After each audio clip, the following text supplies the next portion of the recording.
Okay, Cameron Crowe and Matt Wise here. We're going to do a interview and talk about Matt's experience at Coal Valley. But real quickly, I'm going to provide some context if you're not in the loop, and things are happening all the time, so it's worth an update. So, oops, that's my email and stuff. Wrong one. Here, let's do. All right, this is the right one. Okay, so first things first, I wrote a blog post basically talking about my experience and some of the issues I found. How I loved it when I left, but looking back, I see a lot of like really big issues that really bothered me. Um, and then this basically a movement started. There's a support group in Facebook, and we all started talking, and it developed, and now there's a website, and this is like where all the public content lives. It's called coalvalleyspeaks.com. And very recently, only 2 days ago, I think, we published a joint statement. So there was probably 20 to 30 people contributed, actually more if you consider the stories in the support group.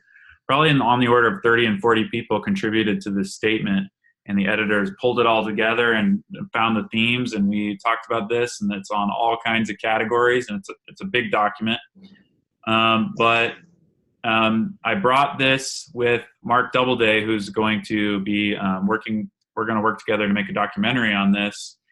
We had first contact with Coal Valley since all this started a month ago. That was last night. And we told them about the joint statement, and I kind of outlined how the meeting went. And there's an update now. Yeah. So reactions have been, we don't need to talk about that, but reactions to this write-up have been mixed. But so that's all for the intro. Matt, you've been seeing all this happening. What's been going through your head? Well, first of all, I wanted to thank you for starting this whole movement, as a lot of people have been calling it. There's a lot of stories from a lot of people about their Coal Valley experiences, about the good, the bad, the mediocre, where they came from on the totem pole of whether they were popular, whether they weren't popular. And everyone has something to say about it. And that's something that I think is a very good thing. Where there are some good things that come out about it. Certain teachers that we like, certain teachers that understood what we were going through and what was going on, and tried their best to help. But there's also a lot of negative about it, and a lot of people don't understand just how much negative was going on during your time, my time, or stuff that's still going on there. So first of all, thank you for putting this all together. And just having a place for all of us to be able to, express what we're feeling, how this affected our lives and where we are now compared to back in high school, back in junior high, kindergarten, whatever you want to call it. Yep. So first of all, thank you. Thank you. It feels good to be appreciated. Some people would wish I hadn't done this. Well, that's very true, but it brings up a lot of memories for a lot of people, of a lot of negativity stuff that happened in the past, that want to stay in the past, and now they're confronted with again. And some people aren't ready to go through that. Some people are. Everyone goes at their own paces. But for those of us that are ready to proceed with this and to do something about it, this is a good avenue to do it, I think. Yeah. Yeah, so maybe we can kick things off with kind of like what's your background with Coal Valley? Like, how long were you at Coal Valley? And can you give us a high level, your journey starting in Coal Valley and then through, and kind of how your views have shifted maybe even since then. Okay. Well, I went to Coal Valley from kindergarten, 12th grade, graduated in 2007. We were the second year that we had the big gymnasium there. So that dates me a little bit, I guess. But at the same time, I was always the loner in my class, and in a good majority of classes that were behind me, or in front of me or behind me. I was usually on my own. When you have a status at Coal Valley or any small school for that matter, once it's there, and there's not a lot that you can do to be able to change that. Whether it's new people coming in, old people leaving, changing things up a bit, you always have that reputation. A lot of people in school thought that I was very annoying, which I was, because I was trying to get people's attention. It didn't work. And I was always by myself until about 10th grade. I finally got one or two friends in 10th grade. But like I said on what I posted on the blog, I was invisible. No one really wanted to talk to me. No one really wanted anything to do with me. I was just a burden on everyone that was around me. No one really wanted to actually get to know me and what I like, what I dislike, hang out, birthday parties, whatever.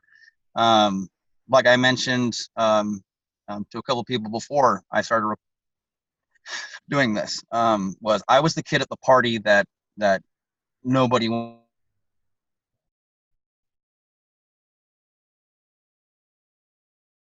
Oh, there we go. Sorry. Yep. No, you were saying you Uh, were the kid at the party that, and you yeah, cut off I there. was the one always by myself. So you remember homeroom parties, right? We get pizza and balloons and play games and stuff like that. I was always the kid either in the corner or in the hallway, because I didn't have anybody. I had nobody, and no one made any effort whatsoever to be able to associate with me in any way, shape, or form. A couple people towards the end did.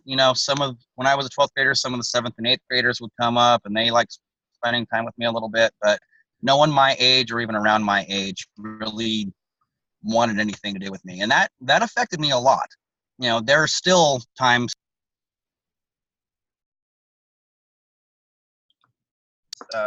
saying the wrong thing or offending people too much, because that just pushes people away, and that still has stuck with me to this day. And I'm 30 years old, for crying out loud. I'm almost there. But yeah, hey, you'll get there, but it's not as bad as you think. Hopefully, I get there. Yeah. Yeah. So that was But sounds no, like, go ahead. I personally remember that because you were just a year older than me, so and we were in sports together, football especially, um, and this was one story that really, I mean, most of the stories really kind of tear me up in the sport group, but this one really especially hit home, and I think to a ton of people because we were a part of the problem. There you were totally isolated, and none of us did anything about it. And maybe at times we even made fun, and that feels really bad now. And Well, that's one of the main reasons why I quit sports. I played football from 7th to I think 10th grade, and I quit after 10th grade just because there was no point. First of all, we rarely, if ever, won a game. But that aside, I just wasn't one of the guys, and eventually it just came to the point of what the heck am I doing here? I'm not contributing anything. I'm barely playing. I'm showing up to all the practices. I'm working as hard as I can, and I'm have nothing to show for it whatsoever. So it just got to a point to where I went, nope, I'm done. I just need to be done. And then I went to basketball, and I didn't make the basketball team. And I think the coach felt bad for me or something like that. So they made me team manager, which does absolutely nothing, just hangs out in a suit and tie and does absolutely nothing. And that was just a waste of my time. So did I had better you than that. yeah, did you appreciate that or not so much, like that they did No, that? I did it first because it felt like I was being accepted and participating with other people. But then when I actually started doing it, in fact, doing nothing, because that's what the job was, um, I didn't talk to the guys. Guys didn't talk to me. I had nothing to do with. It just ended up with me throwing a basketball up against the wall for the entire practice, and everyone was yelling me to stop doing that because it was annoying crap out of it. It was the same thing in student council. I ran for student council representative, every year, full knowing that I'd probably lose because it was by a popular vote. Well, they eventually felt bad enough for me that they made me assistant to the class rep, or special advisor to the class rep, which is another nothing job. I got to go on the class trip, that the student council took up to the cabin up in McCall or something like that. But besides that, I did nothing. And the last thing that I wanted was people's pity. I don't want people's pity. I didn't then, I don't now. It, when there's something for me to contribute, I'd be more than happy to do it, and I would enjoy doing that. But when you just make something up just to make me feel better about myself, which has nothing to do with anything, it's just a waste of my time and my parents' time, because they had to go and drive me everywhere and pay for this and all that kind of stuff. So Totally makes sense. So this was kind of how it was until graduation, right? yeah. And you mentioned something in your post that, like, I think you said graduation was one of the happiest days of your life. Was that yours or somebody else's post? Oh, that was mine. Yeah. So what was it like leaving, and then kind of, years following, how did you kind of think about Coal Valley, or did you? Well, I didn't really think much about it. I had a job before I graduated. I started working when I was 16, and I had a job all throughout high school. And so I just went on with my working career and did this and that. But I never really thought about it until probably about 25 or 26, about just how underprepared I was for the world. There wasn't any mention in school about a good 90% of the stuff that you come up against in the world, except when it has to do with spiritual affairs. They prepared us great for going out in the world spiritually, but according to them. But other than that, that's it. The curriculum was all right, but when it comes down to it, I was solely unprepared for it. Like, for instance, I didn't even know who Metallica was until I was 17, for crying out loud. That's also the kind of home that I grew up in. I grew up in a very strict Christian home, full family, all that kind of stuff, church twice a week.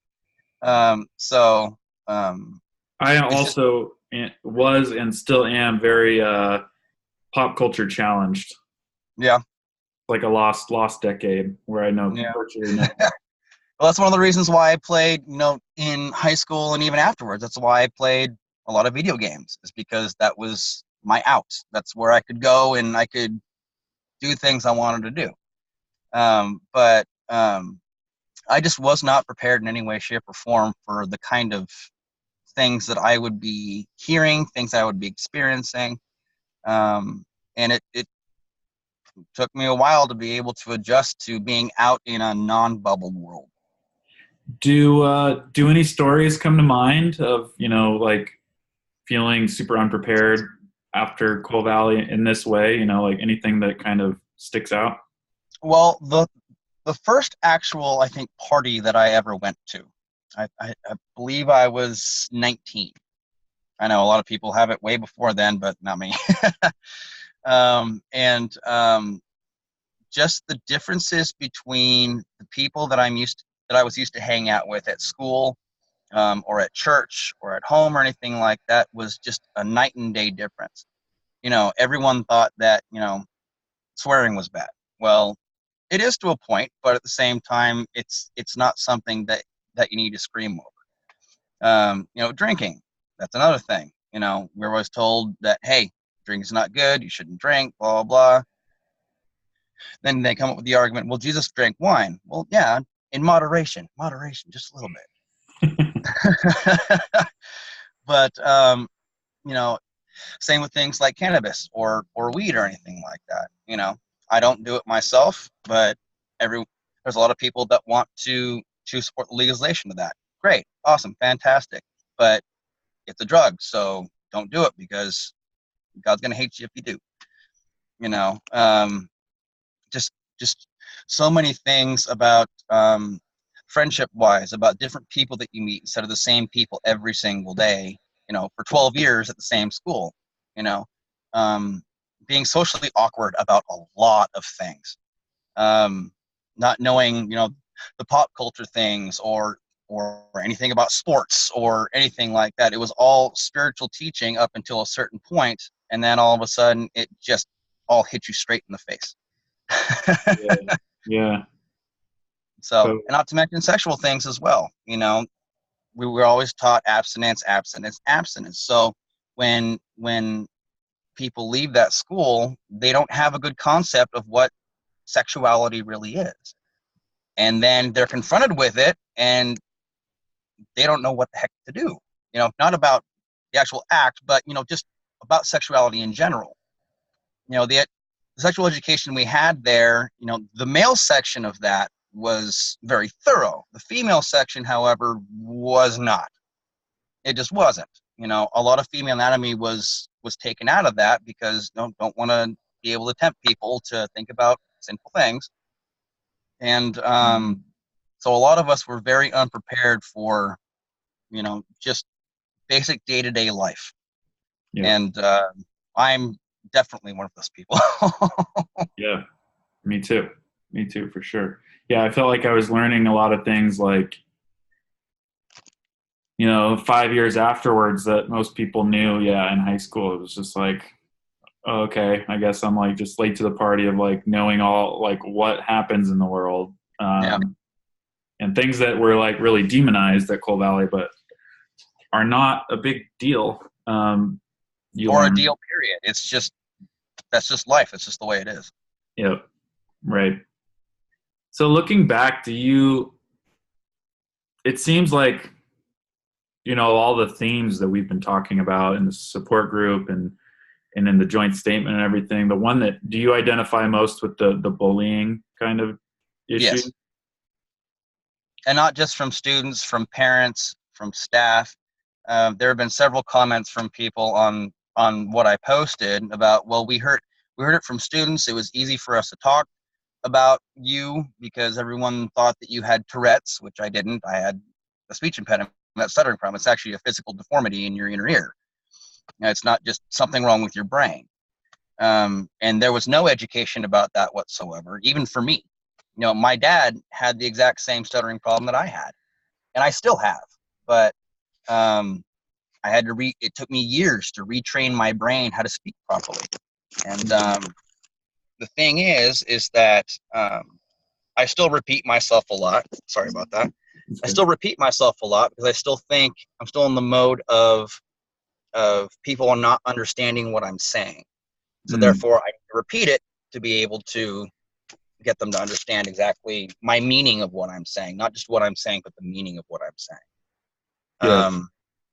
yeah. Mainly, it's people thinking that I was gay until a certain amount of time. Which, okay, it's cool to think that, cool, but at the same time, no one asked me. No one inquired. No one asked. No one said anything about it.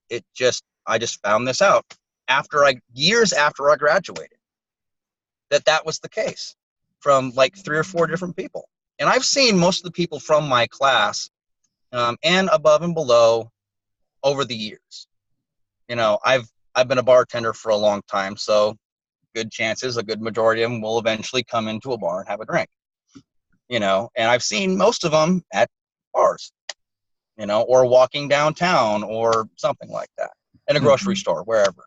Mm-hmm. Um, and a good majority of them are like, "Yep, I need to buy you a drink.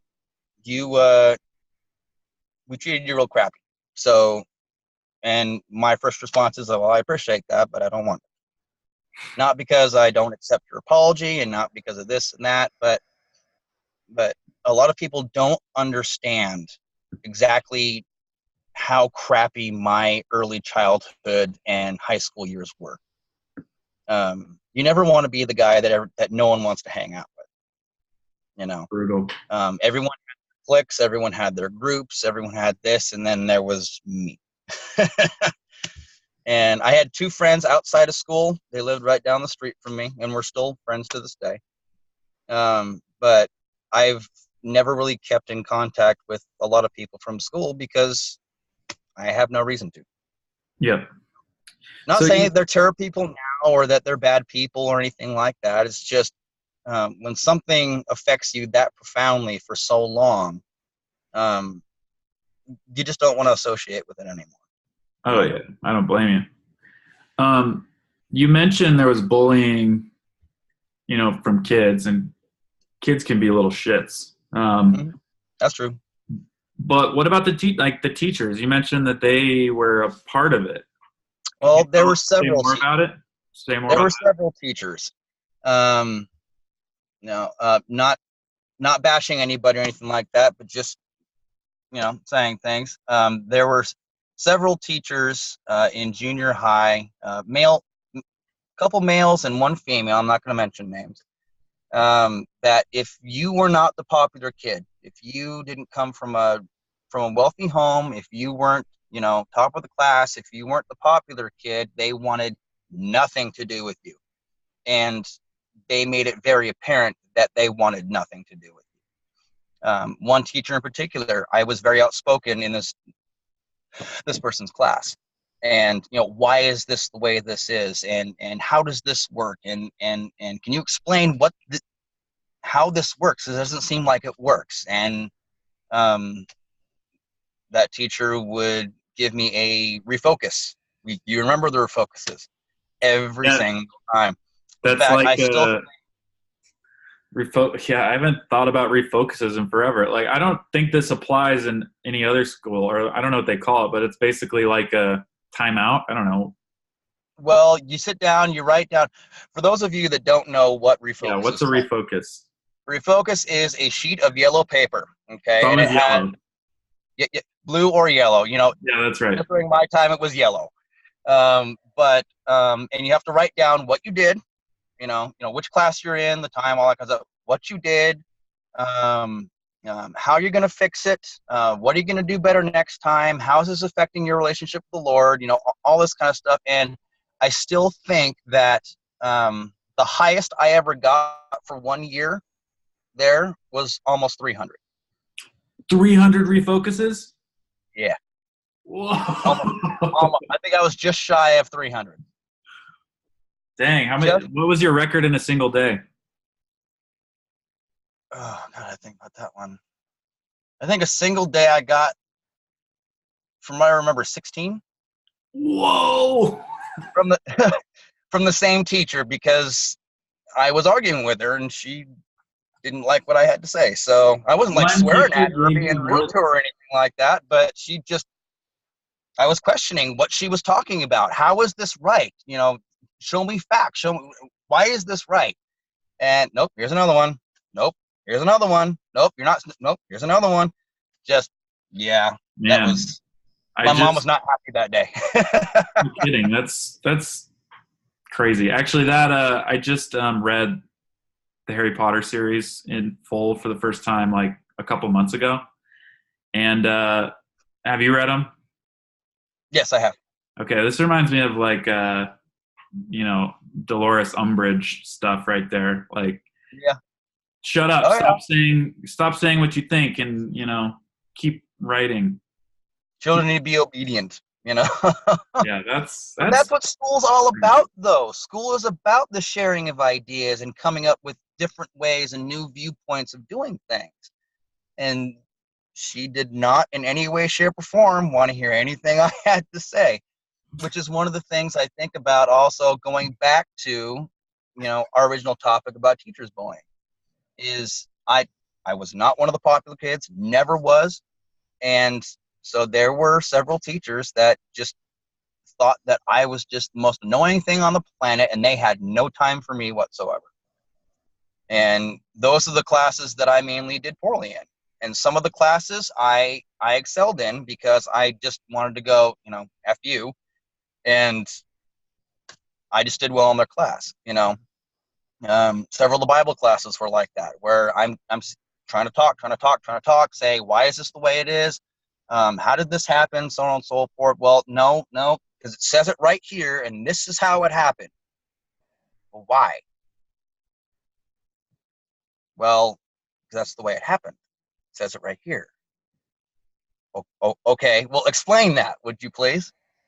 And never got anything back from that. And I got to refocus from that too, because I was arguing with the teacher. Yeah, you're making me wish I had more refocuses. They're like badges of honor for like. No, because my parents were not very happy with me. Man, I So, think I only had like a handful of refocuses total. yeah, I Um, had a lot of them. so you mentioned obedience and that teacher seemed to like wanting to like it became a showdown where she needed to win and she needed to make you submit and obey. Um, Mhm. do you feel like that was like just that teacher, or was this like something that was like, was this a theme or pattern in the school more broadly?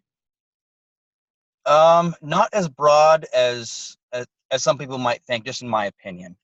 Um, one thing about being in the background is that you see a lot. You see and you hear a lot.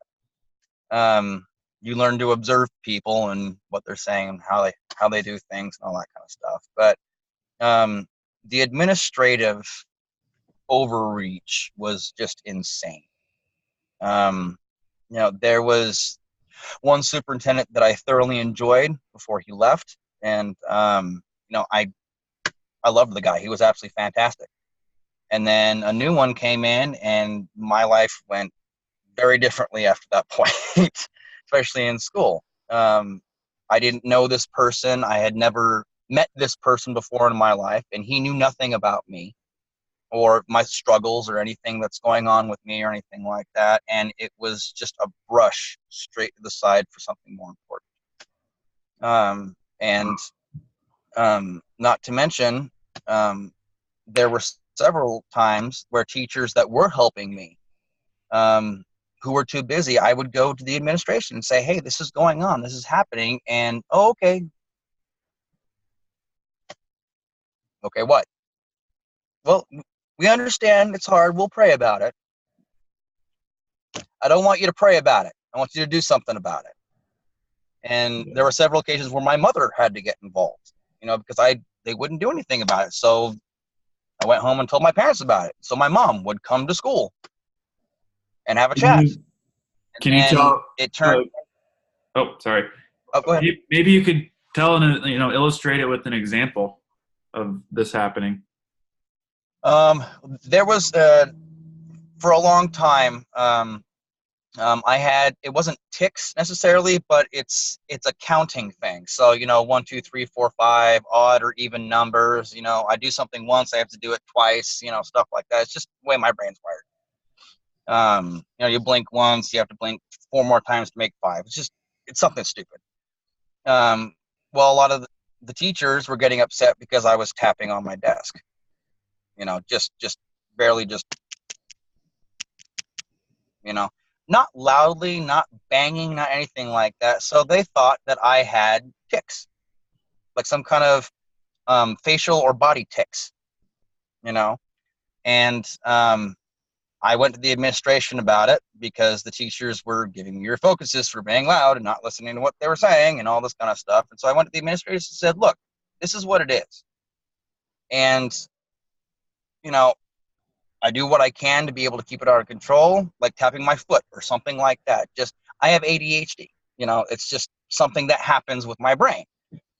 It's hard for me to sit still and focus. So I do that to be able to um, uh, focus more, put my focus on something so I can focus on something else. It's Mhm. kind of channeling that energy, I guess, into a certain point. Yeah.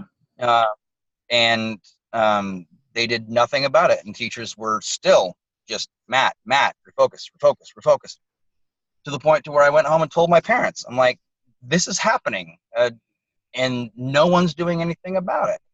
No one's talked to me about it. No one's asked me about it. They just say, Matt, stop, Matt, stop, Matt, stop. When it's hard for me to do that. It's a condition. It's just the way it is. It's not a serious condition. It's just the way my brain's wired. And so parents went and talked to the administration about it, talked to the counselors. I talked to the counselors, and it ended up the school telling my parents that I had to be put on medication. You know, they put me on 2 different types of medication. They put me on an antidepressant, Paxil, okay, which I was told at the time would help my stuttering, which it didn't. It's an antidepressant. Didn't know that then, know that now. And they put me on another medication called clonidine. It's for facial tics. I don't know how it works. I'm not a scientist. That didn't work either. I took them for years, and eventually said, screw this, I'm not taking them anymore, and didn't even tell my parents. I just hid them underneath my bed because the school told my parents that I needed to be medicated because there was something wrong with me. Instead of researching the problem and figuring something out, they medicated me. That's not the And told school's my parents decision to medicate make. me. That's No, weird. it's not. But in talking to my parents and this and that, as far as I can tell, not that I have this by firsthand knowledge, but as far as I can tell, after that conversation, I was told that I needed to go see a child psychiatrist, which I did for 2 years, and be medicated. Wow. So no medication and no counseling, conversation with the school, medication and counseling. I can put 2 and 2 together like anybody else can. Wow. So it's just one of those things to where I was different. I wasn't like everybody else. And that showed clearly through, my actions and for crying out for attention and trying to be part of a group, whether it's sports, whether it's choir, whether it's anything like that, trying to be a part of something and getting slapped down every time. Now I have my own group of friends and I have my own job and my own family and all that kind of stuff. But So they were trying to like fix you or like break you or something and like make you compliant. There was something wrong with me that needed to be fixed and nothing that they wanted to deal with. So I saw the counselor at the school, I think once every 2 weeks, if I remember, once every week or once every 2 weeks. And those conversations, how are you feeling? Same as I was last week. No, it didn't help at all. It wasn't anything substantial. It wasn't anything to help my attitude or what was happening or anything like that. It was just them saving face of going, yes, see, we are doing something. Well, yeah, I'm standing in a room for a half an hour with the student guidance counselor and nothing's happening. Right. Okay, cool. So, and that was mandatory by the school that I go see their counselor. It wasn't just my parents going, okay, well, you need to go see the counselor every week. No, it was the school saying, no, you're going to go see the counselor every week or every couple weeks or something like that. So I did, and it was useless. Plus going to see a child psychiatrist that my parents had to pay for. The school didn't pay for me to go to to see him every week or I think it was every 2 weeks that I saw him. And then he was the one who prescribed my medication. My parents had to pay for that. School never paid anything for it, but it was almost a requirement for me to go to that school because they didn't want to deal with it. I'm curious, you said that when you're in the background, you hear and see a lot of stuff.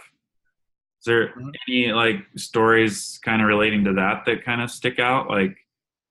If you're looking back, I saw some crazy stuff that people didn't know I was watching or I was there or anything, but that was crazy or that was wild or that stuck with me or anything. Well, the most prevalent thing that I saw that a lot of people it didn't become prevalent until later in high school was drug use. I was the guy that was invisible. No one saw me when I was there. No one cared that I was there. They didn't care that I heard what they were saying or anything like that. And there was quite a bit of drug use going on. Not serious drugs, but I'm talking marijuana, and I'm talking about, drinking and all that kind of stuff before, during high school and a little bit in junior high. Really? Huh. It was a lot more people did it than a lot of people think did. What do you think was the percentage you had to guess? Uh, let's just say 100 kids were at the high school and junior high. I'd probably say 15 to 20%. Mm-hmm. I might be wrong about that. I'm not accusing anyone of doing drugs. Please don't. please, everyone, don't take that as such. Matt said you did drugs. Yeah, exactly. I don't want that. No. But there were a lot of people that did, and I'm not going to say names, and I'm not going to do this or that, but it's just one of those things to where it's like I saw a lot of stuff happen about that. And then later in our school years, it came to the forefront with a couple students, and that's just the way it is. And a couple of them couldn't graduate. Really? So, yeah. Because they had been found out, or they admitted to it, or what was it? Yes, they were. Yes, they were found out. Yeah. So Coal Valley has this weird thing that's not like other schools where like whatever you do on your own time is their business, because like it's the life, like they're responsible for like your lifestyle and your relationship with God, and it's all connected. So like your spiritual well-being is what they use. Yeah. And your spiritual well-being isn't just about, what you do at home or what you do at school or even that. It's also what's happening in here. They want to train what's happening in here, because then it's a lot easier to get you to do other things. Chapels, when there's a mandatory chapel, okay, everyone has to go to chapel, right? When it's not mandatory, you're still in a classroom doing homeroom or something like that, whatever, before first period or lunch or anything like that. And then all of a sudden it's, oh, well, why weren't you in chapel? Because I didn't have to go. It's something I didn't have to do, and I got homework to do. And well, you should be in chapel. Then don't make it mandatory, or don't make it voluntary. Mm-hmm. Don't do that, because then kind of like that. Don't come to me and then tell me, oh, by the way, you're sinning because you're not worshiping God. Well, excuse the crap out of me. Make it mandatory. Yeah. So I've got my standard 2 questions to ask you, and but before that, I wanted to ask if there's anything you wanted to circle back to, or like something you wanted to bring up that we haven't talked about yet. Anything? One thing that I wanted to tell everyone that's watching this, or that will be watching this, is that I meant when I said in my statement is that a lot of people have come forth and apologized, on posts or in text messages and in messages and all that kind of stuff. And I appreciate that. And I want to reiterate to everyone that the reason I posted this stuff is, one, because of my younger sister, Lacey. She's the one that got me started on this. And she's been very supportive through all this and everything.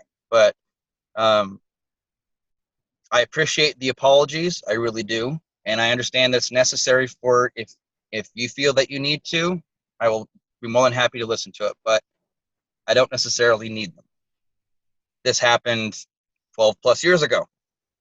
I've moved on with my life, and I've found myself and who I am. And regardless of whatever happened in the past, I don't think that you're demon people, and I don't think that you're bad or terrible people or anything like that. I do appreciate the apologies, but I also want to let you know that the reason I'm doing this is to bring awareness to it. That's my only goal during this entire process. Is I've come to terms with what happened in high school. It still affects me every day and all that kind of stuff, but you learn to cope and to deal with it. So to everyone that apologized, I thoroughly appreciate that. Anyone who wants to, go right ahead, but I'm telling you, you don't need to, because my only goal here is to be able to tell my story, and be able to cause this not to happen anymore, because it still is happening, and it shouldn't be. Yep. And if I can help save someone from going through that, all worth it. Totally. Okay. So the last two questions are, what do you, if you could say do you have a message for the administration? What do you want them to hear? And what do you want prospective parents to hear that are thinking about putting kids in Coal Valley? Okay. For the first part, for the administration, I would say listen to your students. That's one key element that a lot of teachers and a lot of parents don't get, is that you got to listen to your kids. And a lot of these teachers consider these students their kids. They watch them grow up. They teach them every day. They see them every day. You have to listen to them and listen to their opinions and listen to their hopes, their fears, their dreams. Let them express themselves without that fear of rejection. Because most ideas are good ideas. Some ideas are bad ideas. But that's why you have a conversation about it, especially with someone you trust, such as a teacher, such as a parent, such as your friends.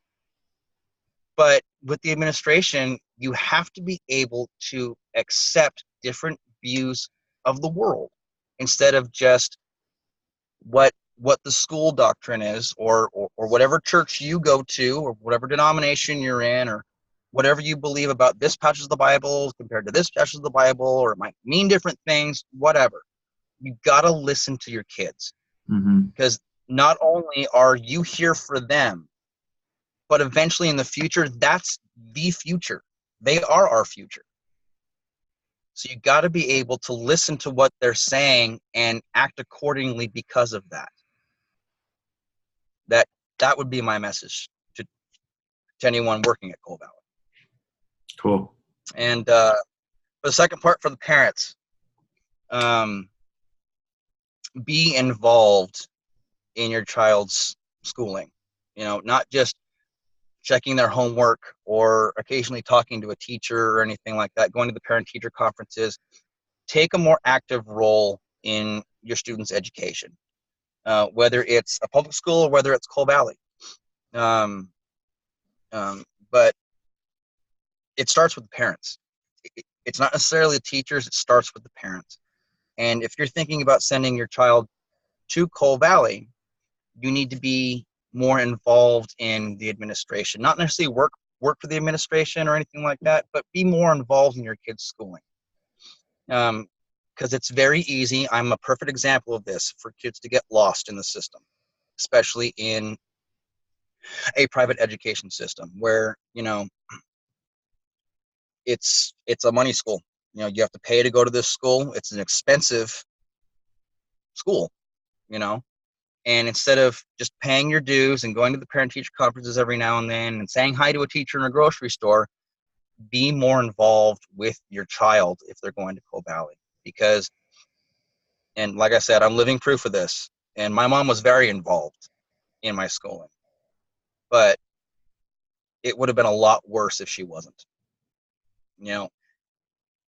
Have more and more conversations with teachers, read the policy manual, figure out what this school actually stands for, instead of just saying this is a private Christian school. I want my child to have a good Christian education, which is fine, but exactly what's going on at the school.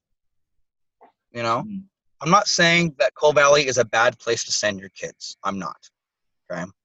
What I am saying is that you need to be more involved, because the more involved you are, the stronger, one, your relationship with your kids is going to be, whether it's now or later in life. But at the same time, they're going to learn a lot better from having not just their teacher telling them, but you as well. That would be my message. Got it. Well, cool.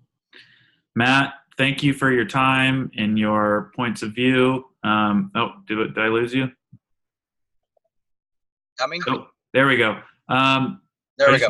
Just saying thank you for your time and your perspectives, and I think it's valuable for people to hear what you're saying, and thanks for volunteering to speak up. Absolutely. And once again, thank you for putting this on. I do appreciate it. Yeah. All right. Well, you have a good rest of your day and good weekend. You as well. Talk to you later. Bye. Bye.